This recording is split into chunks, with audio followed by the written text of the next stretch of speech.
तो आज का हमारा टॉपिक है प्रायिकता।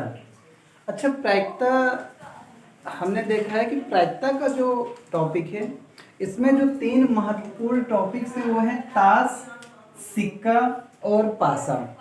ताश मीन्स कार्ड्स, सिक्का मीन्स कॉइन्स एंड पासा मीन्स डाइस। तो यहाँ से इन तीनों चीजों के बारे में भी तो हमें पता हो जाना चाहिए ना कि अगर मान लो पासे के बारे में कोई चीज बोला जा रहा है तो पासे में क्या क्या होता है, सिक्के के बारे में अर्थात कॉइन्स के बारे में बोला जा रहा है तो कॉइन्स में क्या क्या होता है, ताश अर्थात कार्ड्स के बारे में बोला जा रहा है तो कार्ड्स में क्या क्या होता है। तो हमें उस चीज के बारे में भी तो पता होना चाहिए, तभी तो हम किसी की भी प्रायिकता आसानी से फाइंड कर सकते हैं। अच्छा, सबसे पहले प्रायिकता निकालने के लिए हमें सबसे जो इम्पोर्टेंट चीज पता होनी चाहिए वो क्या है, कुल घटना अर्थात उसकी कुल घटना यानी कि जो टोटल पॉसिबिलिटीज हैं अगर हमें वो पता हो जाए तो हम आसानी से किसी की भी प्रायिकता अर्थात प्रोबेबिलिटी क्या है फाइंड कर सकते हैं। तो सबसे पहले हम देखेंगे आज ताश के बारे में, फिर सिक्का के बारे में, फिर पाशा के बारे में। तो ताश, ताश में अगर हम बात करें कुल पत्ते कितने होते हैं, 52। ताश में कुल पत्ते कितने होते हैं, 52 अर्थात 52। अभी टोटल जो कार्ड्स होते हैं इनको कलर्स के बेसिक पे, कलर्स के आधार पर कितने पार्ट्स में डिवाइड किया गया है, 2, यानी ब्लैक और क्या है, रेड।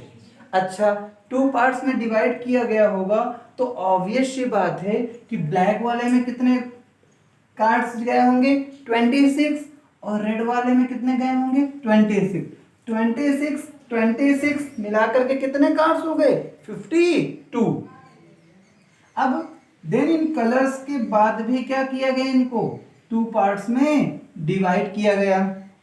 अब वो जो 2 पार्ट्स इनके भी डिवाइड जो हुए हैं तो ब्लैक में भी 2 पार्ट्स हुए और रेड में भी 2 पार्ट्स हुए। तो जो ब्लैक में 2 पार्ट्स हुए उसमें कितने कितने पार्ट अच्छा हो जाएंगे, 13 हो जाएंगे, तो 2 पार्ट्स में डिवाइड कर रहे हैं। और रेड में भी कितने कितने हो जाएंगे, 2 पार्ट्स में डिवाइड कर रहे हैं तो 13 हो जाएंगे। पहले देखते हैं कि क्या 52 हो रहे हैं, 13 plus 13 plus 13 plus 13 means 13 plus 13 plus 13 plus 13 13 चौको 52। अच्छा, यह जो 13 है वो किसका हो गया, मान लो काले पत्ते को क्या कहते हैं हम लोग, एक चिड़ी में हो गया। दूसरा क्या है, काला पान, काला पान भी बोलते हैं, या इसे और भी क्या कहते हैं, हुकुम का पत्ता भी कहते हैं। अच्छा, रेड में आओ तो क्या है, लाल पान। अच्छा, या फिर क्या हो गया, ईंट। अच्छा, इनके सिंबल कैसे होते हैं तो हम देखते हैं चिड़ी जो होता है तो चिड़ी का कुल मिलाकर जो सिंबल होता है वो कैसे होता है, इस प्रकार से होता है। काला पान यानी हुकुम का जो सिंबल है वो कैसे होता है, इस प्रकार से क्या है, इस प्रकार से होता है हुकुम का। लाल पान जो होता है वो थोड़ा सा हार्ट के शेप में ऐसे होता है, और ईंट हमारा ऐसे होता है। ठीक है, तो ये हमारे कितने 4 जो है पार्ट्स में। देखो सबसे पहले हमने शुरुआत कहाँ से की, 52 कार्ड्स से की ना। अच्छा, 52 कार्ड्स को कलर्स के बेसिक पे, किसके बेसिक पे, कलर्स के, अगर कलर्स के बेसिक पे आ जाता तो कलर्स के बेसिक पे कितने पार्ट में हमने डिवाइड किया, 2 पार्ट्स में, ब्लैक एंड रेड, यानी 26। अब इन काले जो कलर के पत्ते थे उनके कितने पार्ट्स हुए, 2। कौन कौन से, चिड़ी और काला पान, या उसको और भी क्या बोल सकते हैं, हुकुम। और रेड वाले को भी कितने पार्ट्स में डिवाइड किया गया, 2 पार्ट्स में, एक हो गया लाल पान और दूसरा क्या हो गया, ईंट। अब प्रत्येक जो टाइप के जो पत्ते निकले तो उनमें से हर एक पत्ते के पास क्या होता है, एक इक्का होता है, अच्छा एक बादशाह होता है, एक, अब बादशाह है तो ऑब्वियस सी बात है बेगम तो होगी, तो एक बेगम होती है और एक क्या होता है, गुलाम होता है। कितने कितने, एक। और यहां से क्या हुआ, एक इक्का, एक बादशाह, एक बेगम, एक गुलाम। तो हमने देखा ये पत्ते कुल कितने हो गए, 4। तो इनको 4 पार्ट्स में कौन कौन से, इक्का, बादशाह, बेगम और गुलाम, तो ये 4 हो गए। अच्छा, 9 पत्ते और भी तो होने चाहिए ना, तो वो 9 पत्ते कौन से हैं, 10 9 8 7 6 5 4 3 2। गिन लो ये कितने हैं, काउंट करेंगे तो ये कितने हो गए, 9 पत्ते ये कुल हो गए, और ये 4 पत्ते हमारे कौन से हैं। अच्छा, इन 4 पत्तों में अगर इनके पास एक इक्का, एक बादशाह, एक बेगम, एक गुलाम है तो इसके पास भी तो सेम कंडीशन होगी, इसके पास भी सेम कंडीशन होगी, इसके पास भी सेम कंडीशन होगी। तो यहाँ से हमने क्या देखा कि अगर कुल बादशाह की बात करें कि पत्तों में कुल बादशाह कितने होंगे, तो एक इसका हो गया चिड़ी का, एक हुकुम का, एक लाल पान के पास भी और एक ईंट के पास भी, तो कुल बादशाह कितने हो गए? 4। कुल जो इक्के होंगे हमारे पास वो ताश के पत्तों में कितने हो जाएंगे? 4। और कुल जो बेगम होंगी वो कितने होंगे? तो कुल बेगम भी कितनी हो जाएंगी? 4। और कुल गुलाम कितने हो जाएंगे? तो कुल गुलाम भी हमारे पास कितने हो जाएंगे? 4। अच्छा, अब एक कंफ्यूजन ये आई, हमने कहा कि लाल रंग के बादशाह कितने हैं, तो लाल रंग के पत्तों को कितने पार्ट में डिवाइड किया गया है? 2 भाग में। तो लाल रंग के बादशाह भी, क्योंकि 2 भाग हैं तो एक इसका हो गया बादशाह, एक इसका हो गया, यानी लाल रंग के बादशाह, यानी ये जो 2 लाल रंग के अगर बादशाह की बात करें तो लाल रंग के बादशाह कितने हो जाएंगे हमारे पास? 2 बादशाह हो जाएंगे, है ना। तो यहाँ से बात क्लियर हो गई होगी। लाल रंग की बेगम कितनी हो जाएंगी? तो 2 हो जाएंगी। कुल मिला के हमने एक चीज तुमने समझ ली है कि हमें इतना अगर पता हो गया कि जो चिड़ी के पत्ते हैं उसमें सबके पास एक इक्का, एक बादशाह, एक बेगम, एक गुलाम, इस तरीके से इसके पास भी एक इक्का, एक बादशाह, एक बेगम, एक गुलाम, इस तरीके से सबके पास होता है। तो कुल बादशाह कितने होते हैं पत्तों में? ताश के पत्तों में कुल बादशाह की संख्या हो गई 4। कुल इक्के कितने होते हैं? 4। कुल बेगम कितनी होती हैं? 4। और कुल गुलाम कितने होते हैं? 4। अगर लाल रंग की पर्सनली किसी कलर में जाएंगे तो फिर कलर के अकॉर्डिंग कितने पार्ट्स में डिवाइड है? 2 भाग में, एक काले रंग का, एक लाल रंग का। आई होप आपको यहाँ तक बात समझ में आ गई होगी। अब उसके बाद एक और कंफ्यूजन रहती है कि फोटो वाले पत्ते कितने होते हैं। तो जो फोटो वाले पत्ते होते हैं ना, फोटो वाले कुल पत्ते कितने हो गए ताश के पत्तों में से? 12 पत्ते। कौन कौन से होते हैं फोटो वाले पत्ते? तो वो है बादशाह, बेगम और गुलाम। ये 3 जो है टाइप्स ऐसे हैं जिनमें क्या होता है, फोटो वाले पत्ते नाम से इनको, छवि वाले छाया चित्र वाले पत्ते इनको बोला जाता है। तो यानी बादशाह हो गए 4, बेगम हो गई 4 और गुलाम हो गए 4। तो इस तरीके से हमने ताश का जो परिवार था इसके बारे में पूरा पढ़ लिया। अब हम सीखते हैं सिक्का अर्थात क्वाइंस के बारे में। अब हम सभी सिक्का अर्थात सिक्के को इंग्लिश में क्या कहते हैं? क्वाइन। तो क्वाइन के बारे में सीखेंगे। अच्छा, क्वाइन यानी सिक्के में कुल घटनाएं कितनी होती हैं? 2। कुल घटनाएं कितनी होती हैं? 2। कौन कौन से? हम लोग बचपन से सीखते आ रहे हैं। जब भी मैच होता है तो सिक्का लेके या तो हेड बोलते हैं या तो टेल बोलते हैं, यानी कि कुल कितनी घटनाएं हमको, कुल कितनी जो पॉसिबिलिटी दिखती है सिक्के में? 2। यानी या तो हेड बोलोगे जाके आप और या फिर टेल बोलते हो, तो यानी कुल 2 ही घटनाएं होती होंगी। तो यानी सिक्के का कॉन्सेप्ट तो हमें क्लियर ही हो गया कि सिक्के में सिर्फ कुल घटनाएं कितनी होती हैं? 2। यानी एक हेड और एक टेल। अच्छा, इसमें कंफ्यूजन यह है कि अगर एक सिक्के को 2 बार उछाला जाए तो कुल कितनी घटनाएं बनेंगी? तो एक फॉर्मूला होता है 2 की पावर n। क्या फॉर्मूला होता है? 2 की पावर n। यानी अगर सिक्के को अगर एक सिक्के को 2 बार उछाला गया है तो 2 की पावर कितना हो जाएगा? 2। 2 का मतलब कितनी कुल घटनाएं हो जाएंगी?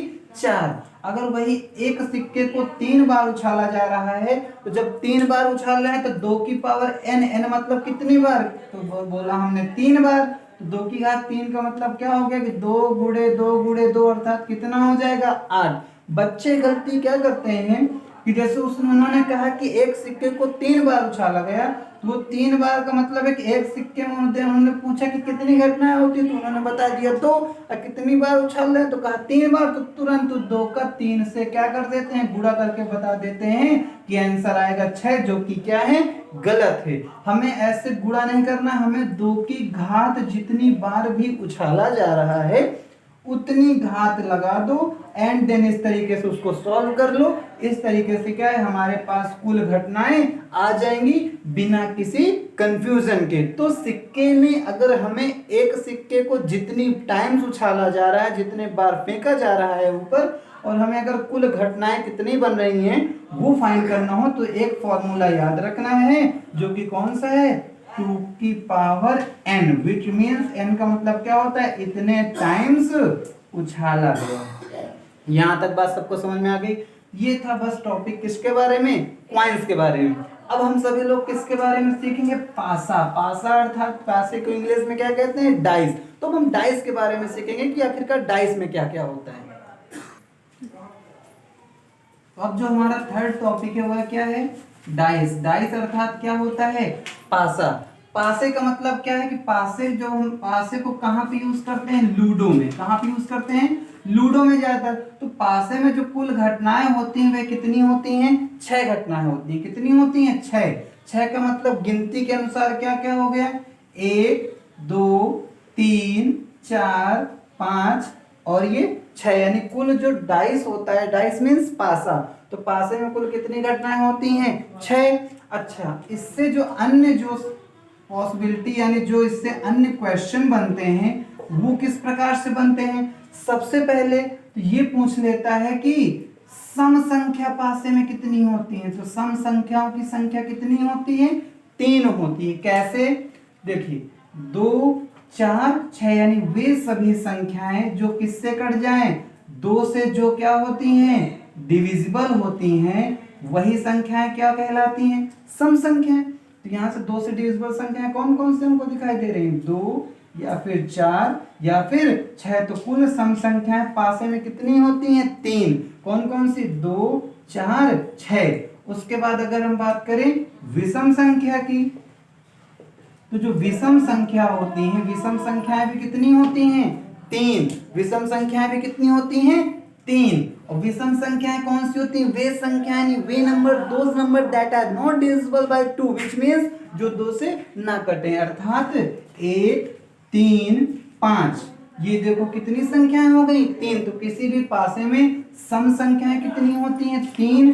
विषम संख्याएं कितनी होती हैं, 3। अब अगर हम बात करें कि अभाज्य संख्याएं कौन कौन सी होती हैं पासे में, तो अभाज्य संख्याओं का मतलब क्या होता है कि ऐसी संख्याएं, वे संख्याएं जो किसी भी नंबर से डिविजिबल ना हो। तो यहाँ पे ऐसे कौन कौन से नंबर्स हैं जो किसी भी संख्या से क्या है, डिविजिबल नहीं है। तो हम देख पा रहे हैं 2 किस में आता है, प्राइम नंबर में काउंट होता है, अर्थात कौन सी संख्या, अभाज्य। अभाज्य को इंग्लिश में क्या कहते हैं, प्राइम। विषम को क्या कहते हैं, ऑड।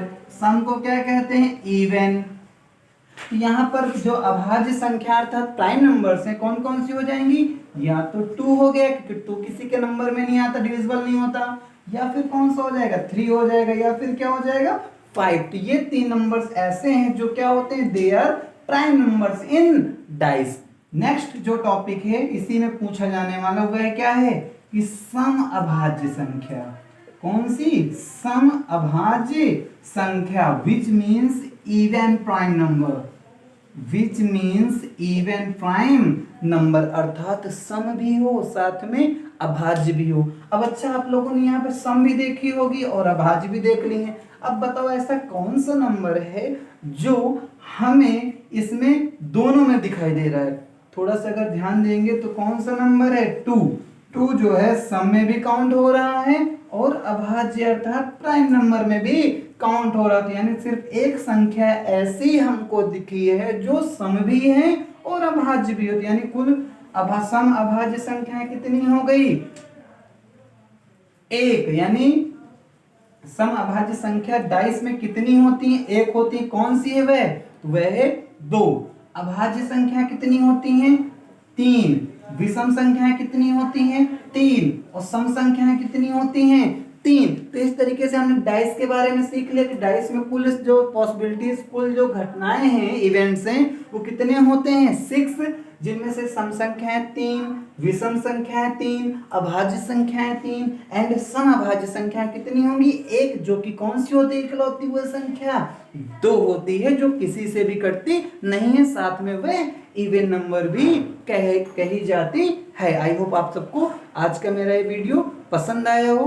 कमेंट बॉक्स में एक आंसर दे दीजिएगा कि टोटल जो, अगर मैं बात करूं कुल भाज्य संख्याएं कितनी होंगी डाइस में, तो ये आप लोगों को कमेंट बॉक्स में जरूर बताना है कि कुल भाज्य संख्या को इंग्लिश में कहते हैं कंपोजिट नंबर, ये कितनी होंगी इस डाइस में, वो आप लोगों को कमेंट बॉक्स में आंसर करना है।